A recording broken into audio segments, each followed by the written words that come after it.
U S ಮತ್ತು ಇರಾನದ ಯುದ್ಧದಿಂದ ಹಾನಿ ನಮ್ದೆಲ್ಲ ಪೋರ್ಟ್ಫೋಲಿಯೋಗ ಆಗತೈತಿ. ಇವತ್ತು ಗ್ಲೋಬಲ್ದಾಗ ಕ್ರೂಡ್ ಆಯಿಲ್ ಬೆಲೆ $100 ಮ್ಯಾಗ್ ಟಚ್ ಆತ. ಅದ್ರದನ್ನ ಡೈರೆಕ್ಟ್ ಇಂಪ್ಯಾಕ್ಟ್ ನಮ್ಮ ದೇಶ ಸ್ಟಾಕ್ ಮಾರ್ಕೆಟ್ ಮ್ಯಾಗ ಇವತ್ತು ಕಾಣಿತ. ಇವತ್ತು ನಮ್ಮ ದೇಶ ಸ್ಟಾಕ್ ಮಾರ್ಕೆಟ್ ಭಾಳ ಬಿದ್ದೈತಿ. ಈ ಬಿದ್ದಿ ಸ್ಟಾಕ್ ಮಾರ್ಕೆಟನ್ನು ನೋಡಿ ಇನ್ವೆಸ್ಟರ್ಸ್ ಅಂಜಾತಾರ. ಅದ ಕಾರಣ ಇವತ್ತಿನ ಈ ವಿಡಿಯೋನಾಗ ಯಾಕೆ ಇವತ್ತು ಬಿತ್ತು ಮಾರುಕಟ್ಟೆ ಅದರಿಂದ ಕಾರಣಗಳು ತಿಳ್ಕೊಳ್ಳೋಣ. ಆಮ್ಯಾಗ ಒಬ್ರು ಇನ್ವೆಸ್ಟರಾಗಿ ಏನು ಮಾಡ್ಬೇಕಿಂತ ಪರಿಸ್ಥಿತಿನಾಗ ಅಂತ ಅದ್ರ ಬಗ್ಗೆನೂ ತಿಳ್ಕೊಳ್ಳೋಣ. ಅದ ಕಾರಣ ಈ ವಿಡಿಯೋನ ಸ್ಕಿಪ್ ಮಾಡೋಲ್ದ ಫುಲ್ ವಿಡಿಯೋನ ನೋಡ್ರಿ. ಈ ವಿಡಿಯೋ ಸ್ಟಾರ್ಟ್ ಮಾಡೋಕ್ಕಿಂತ ಮೊದಲು ಕರೆಂಟ್ ಏನು ಯುದ್ಧದ ಪರಿಸ್ಥಿತಿ ನಡೆದೈತಿ, ಏನು ಟಾಪ್ ಸುದ್ದಿಗಳಿದಾವಂತ ಅದ್ರ ಬಗ್ಗೆ ಸ್ವಲ್ಪ ತಿಳ್ಕೊಂಬಿಡೋಣ. ಅಂದ್ರೆ ನಮ್ಗೆ ಗುರ್ತಾಗ್ಬಿಡ್ತೈತಿ ಎದಕ್ಕೆ ಕ್ರೂಡ್ ಆಯಿಲ್ ಇರತ್ತೈತಂತ. ನೋಡ್ರಿ, ಮೇನ್ ಏನಂತಂದ್ರೆ ಯುದ್ಧ ಸ್ಟಾರ್ಟ್ ಆಗಿ 10ನೇ ದಿನ ಆತ. ಇವತ್ತು 10 ದಿನ ಆತ. ಆದ್ರೂ ಸಹ ಯುದ್ಧದ ತೀವ್ರತೆ ಕಡಿಮೆ ಆಗಿಲ್ಲ, ಇನ್ನು ಹೆಚ್ಚನ ಆಗೈತಿ. ಅದ ಕಾರಣನೂ ಕ್ರೂಡ್ ಆಯಿಲ್ ಬೆಲೆ $100 ಟಚ್ ಆತಂತ ನಾವು ಅನ್ಬೋದ. ಅದ್ರಾಗೂ ಮೇನ್ ಸುದ್ದಿ ಏನು ಬಂತಂತಂದ್ರೆ ಇರಾನದೇನು ಸುಪ್ರೀಂ ಲೀಡರ್ದ ಸಾವಾಗಿತ್ತ, ಅಯೋತುಮಾ ಅಲಿ ಖಮೀನಿ ಅವ್ರದ ಸಾವಾಗನ ನೆಕ್ಸ್ಟ್ ಸುಪ್ರೀಂ ಲೀಡರ್ ಯಾರು ಆಗ್ತಾರಂತ ಎಲ್ಲರಿಗೂ ಕ್ವಶನ್ ಇತ್ತ. ಆದ್ ಫೈನಲಿ ಉತ್ತರ ಸಿಕ್ಕೇತಂತ ನಾವು ಅನ್ಬೋದ. ಇರಾನದೇನು ಸುಪ್ರೀಂ ಲೀಡರ್ ಇದ್ರ ಅಯೋತುಮಾ ಅಲಿ ಖಮೀನಿ ಅವ್ರ ಪುತ್ರನ ಮತ್ತು ಹೊಸ ವೀಕ್ಷಕರೇ ಇರಾನದ ಸುಪ್ರೀಂ ಲೀಡರ್ ಅಂತ ನಾವು ಅನ್ಬೋದ. ಅವ್ರದನ್ನ ಹೆಸರು ಏನಂತಂದ್ರೆ ಮುಸ್ತಬಾ ಖಮೀನಿ. ಅವ್ರೀಗ ಹೊಸ ಇರಾನದ ಸುಪ್ರೀಂ ಲೀಡರ್. ಅವ್ರೂ ಸಹ ಅಮೇರಿಕಾದ ಮುಂದೆ ಬಗ್ಗಾಕ ರೆಡಿ ಇಲ್ಲ. ಅವ್ರೂ ಸಹ ಬದಲಾ ತಗೋತೇನಿ ಅಥವಾ ಪ್ರತಿ ಉತ್ತರ US ಕೊಡ್ತೇನೆ ಅಂತಾನೆ ಹೇಳಿಕೆ ಕೊಡತ್ತಾರ. ಅದ ಕಾರಣನೂ ಯುದ್ಧ ತೀವ್ರತೆ ದಿನ ಹೆಚ್ಚನ ಆಗತೈತಿ ಅಂತ ಹೇಳಿಕೆದಿಂದನೂ ಅಂತ ನಾವು ಅನ್ಬೋದ. ಅದ್ರಾಗನು ಪ್ರಮುಖವಾಗಿ ಕ್ರೂಡ್ ಆಯಿಲ್ ಪ್ರೈಸ್ ಈ ಥರ ಇರೋ ಹಿಂದೆ ಮೇನ್ ಕಾರಣ ಏನಂತಂದ್ರೆ US ಮತ್ತು ಇಸ್ರೇಲ್ದ ಪಡೆಗಳು ಮೊದಲನೇ ಬಾರಿಗ ಏನು ಇರಾನದ ರಾಜಧಾನಿ ಐತಿ, ಆ ರಾಜಧಾನಿನಾಗಿರೋ ತೈಲ ಸಂಗ್ರಹಣೆ ಅಥವಾ ಆಯಿಲ್ ಡಿಪೋ ಮ್ಯಾಗ ದಾಳಿ ಮಾಡಿರ. ಅದ್ರದನ ಪರಿಣಾಮ ಗ್ಲೋಬಲ್ನಾಗ ಕ್ರೂಡ್ ಆಯಿಲ್ ಬೆಲೆ ಮ್ಯಾಗನ್ನು ಕಾಣಿತ. ಅದ್ರದನ ಪರಿಣಾಮದಿಂದ ಗ್ಲೋಬಲ್ನಾಗ ಕ್ರೂಡ್ ಆಯಿಲ್ದು ಸ್ವಲ್ಪ ಶಾರ್ಟೇಜ್ ಉಂಟಾತ. ಆ ಒಂದು ಕಾರಣದಿಂದನೂ ಕ್ರೂಡ್ ಆಯಿಲ್ $100 ಮ್ಯಾಗ ತಲುಪಿತಂತ ನಾವು ಅನ್ಬೋದ. ಈ ಒಂದು ಕಾರಣದಿಂದ ಇರಾನದಾಗನು ಈಗ 1250 ಜನರ ಸಾವನ್ನಪ್ಪಿದಾರಂತ ಸುದ್ದಿನೂ ಬರತೈತಿ. ಅಮೇರಿಕಾಗನು ಇರಾನ್ ತಿರುಗೇಟನ್ನು ಕೊಟ್ಟೈತಿ. ಇರಾನದ ನಡೆಸಿದ ಕ್ಷಿಪಣಿ ದಾಳಿದಿಂದ ಅಮೇರಿಕಾದ 8 ಸೈನಿಕರ ಮೃತವನ್ನಗೊಂಡಿದ್ದಾರಂತ ಸುದ್ದಿನೂ ಬರತೈತಿ. ಮತ್ತೊಂದೇನಂತಂದ್ರೆ ದೊಡ್ಡ ಏವಿಯೇಷನ್ ಕಂಪ್ನಿಗಳನ್ನು ಸಹ ಏನು ಸಂಚಾರ ಐತಿ ಅದ ರದ್ದುಗೊಳಿಸಿದಾವಂತ. ಅದ್ರಾಗ ಮೇನ್ ಕತ್ತರ್ ಏರ್ವೇಸ್ ಆಗಲಿ ಹಲವಾರು ದೊಡ್ಡ ಏರ್ವೇಸ್ ಕಂಪ್ನಿಗಳು ಅವರು ಸಂಚಾರವನ್ನು ನಿಲ್ಲಿಸಿದಾರ. ಅದ ಕಾರಣ ಅಂಥ ಕಂಪ್ನಿಗಳಿಗೂ ಭಾಳ ಈ ಯುದ್ಧದಿಂದ ನೆಗೆಟಿವ್ ಪರಿಣಾಮ ಬೀಳತೈತಂತ ನಾವು ಅನ್ಬೋದು. ಅದ್ರಾಗೂ ಪ್ರಮುಖವಾಗಿ US ಪ್ರೆಸಿಡೆಂಟ್ ಆದ ಡೊನಾಲ್ಡ್ ಟ್ರಂಪ್ ಅವ್ರದ್ದು ಒಂದು ದೊಡ್ಡ ಹೇಳಿಕೆ ಹೊರಗೆ ಬಂದೈತಿ. ಅದೇನಂತಂದ್ರೆ ಗುರಿ ತಲುಪುವವರೆಗೆ ಸೇನಾ ಕಾರ್ಯಾಚರಣೆ ನಿಲ್ಲಿಸುವುದಿಲ್ಲ ಅಂತ ಅಮೇರಿಕಾದ ಅಧ್ಯಕ್ಷ ಡೊನಾಲ್ಡ್ ಟ್ರಂಪ್ ಅವರು ಹೇಳಿಕೆ ಕೊಟ್ಟಿದ್ದಾರೆ. ಆ ಒಂದು ಕಾರಣದಿಂದನೂ ಈ ಥರ ಗ್ಲೋಬಲ್ನಾಗ ಕ್ರೂಡ್ ಆಯಿಲ್ ಪ್ರೈಸ್ ಇರತೈತಂತ ನಾವು ಅನ್ಬೋದು. ಮಿಡಲ್ ಈಸ್ಟ್ ಕಂಟ್ರಿಗಳು ಅಥವಾ ಗಲ್ಫ್ ಕಂಟ್ರಿಗಳನ್ನು ಈ ಯುದ್ಧದಿಂದ ಭಾಳ ಆತಂಕಗೊಂಡಿದ್ದಾವ. ಅವ್ರಿಗೂ ಭಾಳ ಅಂಜಿಕೆ ಬರತೈತ್ರಿ. ಇರಾನ್ನ ಎಲ್ಲಿ ಬೇಕಾದಲ್ಲಿ ಬಾಂಬ್ ಹೋಗ್ಯಾದ್ ಬಿಡತೈತ್ರಿ ತಲೆ ತಿರುಗಿ ನೋಡ್ಬೋದ. ಅವು ಸಹ ಕತ್ತರ್ ಆಗಲಿ UAE ಆಗಲಿ ಬಹ್ರೇನ್ ಆಗಲಿ ಅಮೇರಿಕಾದ ಏನು ನೆಲೆಗಳಿದ್ದಾವ ಅವ್ರ ಮ್ಯಾಗ ಇರಾನ್ ಮತ್ತು ದಾಳಿಗೊಳಿಸ್ಬೋದು ಅನ್ನೋ ಕಾರಣದಿಂದ ಅಂಥ ದೇಶಗಳನ್ನಾಗನು ಅಲರ್ಟ್ ಜಾರಿ ಮಾಡಿದಾರ. ಅಂಥ ದೇಶಗಳನ್ನು ತೀವ್ರ ಆತಂಕವನ್ನು ವ್ಯಕ್ತಪಡಿಸಿದಾವ. ಇದೆಲ್ಲ ಪ್ರಮುಖ ಸುದ್ದಿಗಳಿದ್ದು ಇವತ್ತು ಯುದ್ಧದ ಬಗ್ಗೆ. ಈಗ ಬರೀ ನಿಮಗೆ ಗುರ್ತಾ ಇರ್ಬೋದ ಯಾಕೆ ಕ್ರೂಡ್ ಆಯಿಲ್ ಪ್ರೈಸ್ $100 ಮ್ಯಾಗ ತಲುಪಿತ. ಮತ್ತು ನಿನ್ನೆ ವಿಡಿಯೋನಾಗೂ ನಾ ತಿಳಿಸೀನಿ.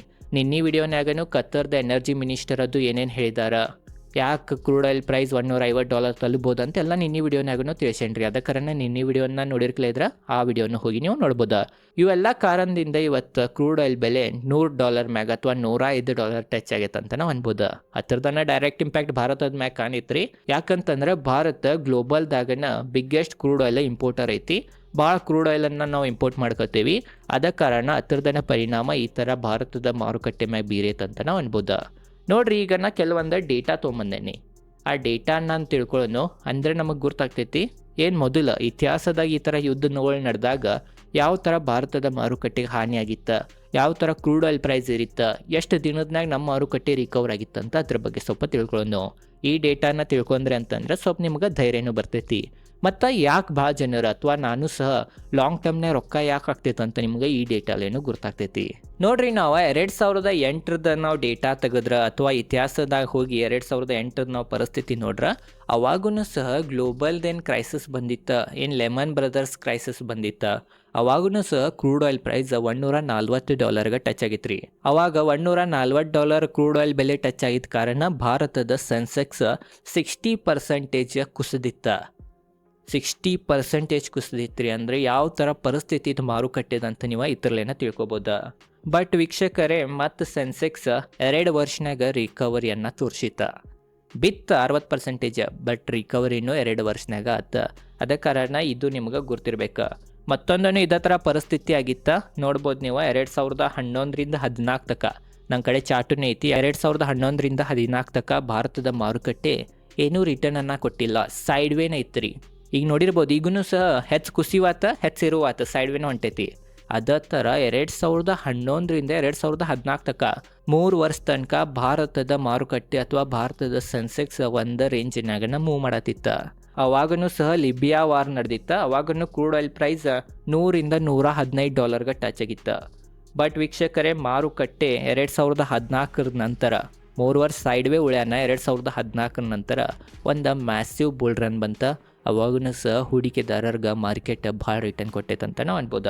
2022 ರೀಸೆಂಟ್ದ ಉದಾಹರಣೆ ತೊಗೊಂಡ್ರೆ ರಷ್ಯಾ ಉಕ್ರೇನ್ದ ಯುದ್ಧ ಸ್ಟಾರ್ಟ್ ಆಗಿತ್ತ. ಅವಾಗೂ ಕ್ರೂಡ್ ಆಯಿಲ್ ಬೆಲೆ $139 ಟಚ್ ಆಗಿತ್ತು ರೀ. $139 ಟಚ್ ಆಗಿತ್ತು. ಆವಾಗ ಭಾರತದ ಮಾರುಕಟ್ಟೆ 6ರಿಂದ 8 ತಿಂಗಳ ಕರೆಕ್ಷನ್ ತೋರಿಸಿತ್ತ, ಅಥವಾ 6ರಿಂದ 8 ತಿಂಗಳು ಒಂದು ರೇಂಜಿನಾಗನೇ ಇತ್ತು. ಬಟ್ 2023ರಿಂದ 24 ತನಕ ಒಂದು ಮ್ಯಾಸಿವ್ ಬುಲ್ ರನ್ ಬಂತ. ಈಗ ಆಲ್ರೆಡಿ ಹೋದ ವರ್ಷ ನೀವು ನೋಡಿರ್ಬೋದು 2023ರಿಂದ 24 ಯಾವ ಥರ ನಮಗೆ ರಿಟರ್ನ್ ಕೊಟ್ಟಿತ್ತು ಮಾರುಕಟ್ಟೆ ಅಂತ. ಅದ ಕಾರಣ ಈ ಥರ ಕೆಟ್ಟ ಪರಿಸ್ಥಿತಿಗಳು ಬರ್ತಾವ. ಬಟ್ ಮಾರ್ಕೆಟ್ ಸಮಯ ತೊಗೊಂಡು ಲಾಂಗ್ ಟರ್ಮ್ನಾಗ ಮತ್ತು ರಿಕವರಿನ ಆಗ್ತೈತೆ ಅಂತ ನಾವು ಅನ್ಬೋದು. ಮತ್ತೊಂದನ್ನು ಎಲ್ಲಕ್ಕಿಂತ ಇಂಟ್ರೆಸ್ಟಿಂಗ್ ಪಾಯಿಂಟ್ ಏನಂತಂದರೆ, 2008ನಾಗ ಮಾರ್ಕೆಟ್ 60% ಕುಸಿದಿತ್ತಂತಾನೆ. ಅವಾಗ ಸೆನ್ಸೆಕ್ಸ್ 20,000 ಇತ್ತು ರೀ. ಇವತ್ತು 80,000 ಮ್ಯಾಗೈತಿ, 80,000 ಮ್ಯಾಗೈತಿ. ಅಂತಂದ್ರೆ ಅವಾಗಿಂದ ಹಿಡಿದು ಇವತ್ತಿನ ತನಕ 4 ಪಟ್ಟಾಗೈತಿ ಸೆನ್ಸೆಕ್ಸ್. ಅದ ಕಾರಣ ಲಾಂಗ್ ಟರ್ಮ್ನಾಗ ರೊಕ್ಕ ಹಾಕಾಗ್ತೈತಿ. ಯಾಕೆ ಭಾಳ ಹೂಡಿಕೆದಾರರ ಲಾಂಗ್ ಟರ್ಮ್ನಾಗ ಹೂಡಿಕೆ ಮಾಡ್ರಿ ಅದಕ್ಕೆ ಅಂತಾರಂತಂದ್ರೆ ಇದ ಒಂದು ಉದಾಹರಣೆ ಇಲ್ಲ ಅಂತ ನಾವು ಅನ್ಬೋದ.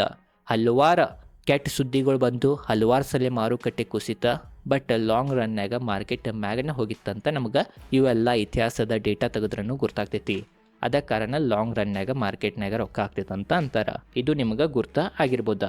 ಮತ್ತೀಗ ಕರೆಂಟ್ ಪರಿಸ್ಥಿತಿ ನೋಡ್ರೆ 2026ದ ಯುದ್ಧ ಸ್ಟಾರ್ಟ್ ಆಗೈತೆ ರೀ. US, ಇರಾನ್ ಮತ್ತು ಇಸ್ರೇಲ್ ನಡಕ. ಈಗನೂ ಸಹ ಕ್ರೂಡ್ ಆಯಿಲ್ ಈಗ ಸದ್ಯರೇ ಇವತ್ತಿನ ಪ್ರಕಾರ ನಾವು ಡೇಟ್ ನೋಡ್ರೆ 9/3/2026 ಪ್ರಕಾರ ಕ್ರೂಡ್ ಆಯಿಲ್ ಪ್ರೈಸ್ $105 ಟಚ್ ಆಗೈತಿ. ಯುದ್ಧ ಇನ್ನೂ ಕಂಟಿನ್ಯೂ ಇದ್ದರೆ ಇನ್ನೂ ಏರ್ಬೋದಾ. ಬಟ್ ಈಗ ಸದ್ಯರೇ $105 ಟಚ್ ಆಗೈತಿ. ಮಾರ್ಕೆಟ್ ಈಗ ಕರೆಂಟ್ 10% ಡೌನ್ ಐತಿ ಆ ಥರ ಹಾಯ್ದಿಂದ. ಈಗ ಯುದ್ಧ ನಿಂತಿತ್ತಂತಂದ್ರೆ ರಿಕವರ್ ತೋರಿಸ್ತೈತಿ, ನಿಲ್ಲಿಲ್ಲ ಅಂತಂದ್ರೆ ಇದೇ ಥರ ಕಂಟಿನ್ಯೂ ಏನರ ಸ್ಟಾರ್ಟನೇ ಇತ್ತಂತಂದ್ರೆ ಇನ್ನೂ ಸ್ವಲ್ಪ ಬಿದ್ದು ಎಲ್ಲರೇ ಸಪೋರ್ಟ್ ತೊಗೊಂಡು ಮತ್ತು ಇರಕ್ಕೆ ಸ್ಟಾರ್ಟ್ ಆಗೋಕನ ಬೇಕು. ಯಾಕಂತಂದ್ರೆ ಇದೊಂದು ಜೀವನದನ ಒಂದು ನಿಯಮ ಐತಿ.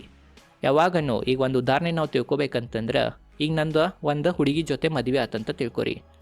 ಏನು ಹುಡುಗಿ ಇದ್ದಾಳ, ಆಕಿ ಸರಿ ಇಲ್ಲ, ಆಕಿನ ಗುಣ ಜಗಳಾಡ್ತಾಳೆ ಅಂತಂದ್ರೆ 1 ದಿನ 2 ದಿನ ಅಥವಾ 1 ವೀಕ್ 1 ಮಂತ್ ನನಗೆ ತ್ರಾಸ ಆಗ್ತೈತಿ. ಒಮ್ಮೆಲೆ ನಾ ಅದಕ್ಕೆ ಅಡಾಪ್ಟ್ ಆಗ್ಬಿಡ್ತೇನೆ. ಏನು ಜಗಳ ಇದ್ರೂ ನನಗೇನು ಅನ್ಸಂಗಿಲ್ಲ. ಅದೇ ಥರ ಮಾರ್ಕೆಟನ್ನು ಈ ಥರ ಯುದ್ಧ ನೋಡ್ತೈತಿ 1 ದಿನ 2 ದಿನ 3 ದಿನ, ಆಮ್ಯಾಗ ಅದಕ್ಕೂ ರೂಢಿ ಆಗ್ಬಿಡ್ತೈತಿ. ಅದು ವೀಕ್ಷಕರ ಹತ್ರ ಕೂಡ ಅಂಟ್ಕೊಂಡ್ಬಿಡ್ತೈತಿ. ಅವಾಗ ಮತ್ತೆ ಮಾರ್ಕೆಟ್ ಯಥಾಸ್ಥಿತಿ ಇರತ್ತೈತೆ ಅಂತ ನಾವು ಅನ್ಬೋದು. ಅದರದ್ದು ಲೈವ್ ಉದಾಹರಣೆ ನಾವು ತಿಳ್ಕೊಬೇಕಂತಂದ್ರೆ ಯುಕ್ರೇನ್ ರಷ್ಯಾ ಯುದ್ಧನ ಅನ್ಬೋದು. ಇನ್ನೂ ಸಹ ನಿಂತಿಲ್ಲ, ಇನ್ನೂ ಒಂದೆರಡು ದಾಳಿ ನಡೀತಿರ್ತಾವ. ಆದ್ರೂ ಸಹ ಮಾರ್ಕೆಟ್ ಏನೂ ಕೇರ್ ಮಾಡಲಿಲ್ಲ. 23ದಿಂದ 24ನಾಗ ಮ್ಯಾಸಿವ್ ರ್ಯಾಲಿ ತೋರಿಸಿತ. ಇವೆಲ್ಲ ಕಾರಣದಿಂದ ನಮಗೆ ಗೊತ್ತಾಗ್ತೈತಿ ಲಾಂಗ್ ಟರ್ಮ್ನಾಗ ರೊಕ್ಕ ಆಗ್ತೈತಂತ. ಮತ್ತೊಂದನೇ ಏನಂತಂದ್ರೆ, ಏನು ಮಾಡ್ಬೇಕು ಹೂಡಿಕೆದಾರರ ಇಂಥ ಸಮಯದಾಗ ಅಂತ ಈಗ ತಿಳ್ಕೊಳ್ಳೋಣ. ಇದು ಭಾಳ ಇಂಪಾರ್ಟೆಂಟ್ ವಿಡಿಯೋ. ಫಸ್ಟ್ ರೀ, ಯಾರು SIP ಸ್ಟಾಪ್ ಮಾಡಬೇಡ್ರಿ ಅಂತ ಎಕ್ಸ್ಪರ್ಟ್ಗಳ ತಿಳ್ಸಾತಾರ. ಎದಕ್ಕೆ SIP ಸ್ಟಾಪ್ ಮಾಡಬಾರ್ದ, ಅದರಿಂದ ಕಾರಣ ಏನಂತ ಈಗ ತಿಳ್ಕೊಳ್ಳೋಣ. ನೋಡ್ರಿ, ಮಾರುಕಟ್ಟೆ ಕುಸಿದಾಗ ಭಾಳ ಜನರು ಹೂಡಿಕೆ ಮಾಡೋಂಗಿಲ್ಲ. ಇದ್ದಿದ್ದು ಹೂಡಿಕೆಗಳನ್ನು ತೊಗೊಳಕ್ಕೆ ಸ್ಟಾರ್ಟ್ ಮಾಡ್ತಾರೆ. ಬೆಳಾತೈತೆ ಅಂತ ಅಂಜಿ. ಬಟ್ ಆ ಥರ ಮಾಡಬಾರ್ದು. ಯಾಕಂತಂದ್ರೆ ಈಗ ನಾವು ಬೇರೆ ಉದಾಹರಣೆ ತಿಳ್ಕೊಳ್ಳೋಣ. ಒಂದು ಯಾವುದೋ ಮನಿ ಐತಿ, ಆ ಮನಿಯನ್ನು ನಿಮಗೆ ಬಾಯ್ ಮಾಡೋದೈತಿ. ಅದ್ರದ್ದು ರೇಟ್ 1 ಕೋಟಿ ಹೇಳಿದಾರ. ಬಟ್ 1 ತಿಂಗಳು ಬಿಟ್ಟು ಹೋಗೋಣ ನೀವು 50 ಲಕ್ಷಗೆ ತೊಗೊಂಡು ಹೋಗ್ರಿ ಅಂತ ಅಂತಾರೆ. ಅವಾಗ ನಿಮಗೆ ಖುಷಿ ಆಗ್ತೈತೇನು ಹೇಳ್ರಿ, 1 ಕೋಟಿದನ ಮನಿ ನಮಗೆ 50 ಲಕ್ಷನಾಗ ಸಿಗತ್ತೈತಂತ. ಅವಾಗ ನಾವು ಖುಷಿಲೇ ಬಾಯ್ ಮಾಡ್ತೀವಿ. ಯಾಕಂತಂದ್ರೆ ನಮ್ಮ ಕಡೆ ಮತ್ತು 50 ಲಕ್ಷ ಉಳಿದು 1 ಕೋಟಿದ ಮನಿ 50 ಲಕ್ಷನಾಗ ಸಿಕ್ಕಿತ್ತ, 50% ಡಿಸ್ಕೌಂಟ್ನಾಗ ಸಿಕ್ಕಿತ್ತ, ಬಾಯ್ ಮಾಡೋನು. ಅದೇ ಥರ ಬಿಗ್ ಬಿಲಿಯನ್ ಡೇಸ್ನಾಗೂ ಫ್ಲಿಪ್ಕಾರ್ಟ್ದ, ಅಮೆಝಾನ್ದ ಬಿಗ್ ಬಿಲಿಯನ್ ಡೇಸ್, ಅಮೆಝಾನದ ಗ್ರೇಟ್ ಇಂಡಿಯನ್ ಸೇಲ್ ಅದು ಬರ್ತೈತಿ. ಅವಾಗ ಜನರ ಲ್ಯಾಪ್ಟಾಪ್, ಮೊಬೈಲ್, ಹಲವಾರು ವಸ್ತುಗಳ ಭಾಳ ಡಿಸ್ಕೌಂಟ್ನಾಗ ಸಿಗ್ತೈತೆ ಅನ್ನೋ ಕಾರಣದಿಂದ ಎಲ್ಲರೂ ಬಾಯ್ ಮಾಡ್ತಾರೆ. ಬಟ್ ಅದು ಸ್ಟಾಕ್ ಮಾರ್ಕೆಟ್ದಾಗ ಬಾಯ ಮಾಡಂಗಿಲ್ಲ. ಸ್ಟಾಕ್ ಮಾರ್ಕೆಟ್ನಾಗ ಉಲ್ಟಾ ಮಾಡ್ತಾರೆ. ಸ್ಟಾಕ್ ಏರಾತಂತಂದ್ರೆ ಬಾಯ್ ಮಾಡಕ್ಕೆ ಹೋಗ್ತಾರೆ, ಸ್ಟಾಕ್ ಮಾರ್ಕೆಟ್ ಬೆಳತ್ತಂದ್ರೆ ತೊಗೊಳಕ್ಕೆ ಹೋಗ್ತಾರೆ. ಅದ ಕಾರಣ ಮನುಷ್ಯಂದೇನಿದ್ದು ತಲೆ ಐತಿ ಅದು ಅದೇ ಥರ ಡಿಸೈನ್ ಐತ್ರಿ, ಅದಕ್ಕೆ ನಾವು ಚೇಂಜ್ ಮಾಡಬೇಕಾಗ್ತೈತಿ. ಸ್ಟಾಕ್ ಮಾರ್ಕೆಟ್ದಾಗೂ ಡಿಸ್ಕೌಂಟ್ ನಡೀತಿರ್ತೈತಿ. ಆ ಡಿಸ್ಕೌಂಟದ ಲಾಭವನ್ನು ಯಾವ ತೊಗೋತಾನ ಅವ ಲಾಂಗ್ ರನ್ನಾಗ ರೊಕ್ಕ ಮಾಡ್ತಾನಂತ ನಾವು ಅಂತೀವಿ. ಮತ್ತೊಂದು SIP ಯಾಕೆ ಕಂಟಿನ್ಯೂ ಇಡಬೇಕಂತ ಎಕ್ಸ್ಪರ್ಟ್ಗಳು ಅಂತಾರಂತಂದ್ರೆ, ಮೇನ್ ಈಗ ಅಪ್ಪಿತ್ತ ಮಾರ್ಕೆಟ್ 2023 24 25 ಅದು ಮಾರ್ಕೆಟ್ ಆಲ್ ಟೈಮ್ ಹೈ ಕಟ್ಟಿ ಟ್ರೇಡ್ ಮಾಡತ್ತಿತ್ತು. ಅವಾಗ ನಿಮ್ದು SIP ನೀವು ಬಾಯ್ ಮಾಡಿರಿ, ಅವಾಗ ಏನು ಮ್ಯೂಚುವಲ್ ಫಂಡ್ನಾಗ ಅದು ಇನ್ವೆಸ್ಟ್ ಮಾಡಿರಿ, ಅವಾಗ ನಿಮ್ಗೆ ಹೈಯರ್ ಲೆವೆಲ್ ಮ್ಯಾಗ ಅವು ಯೂನಿಟ್ಗಳು ಸಿಕ್ಕಿದಾವ.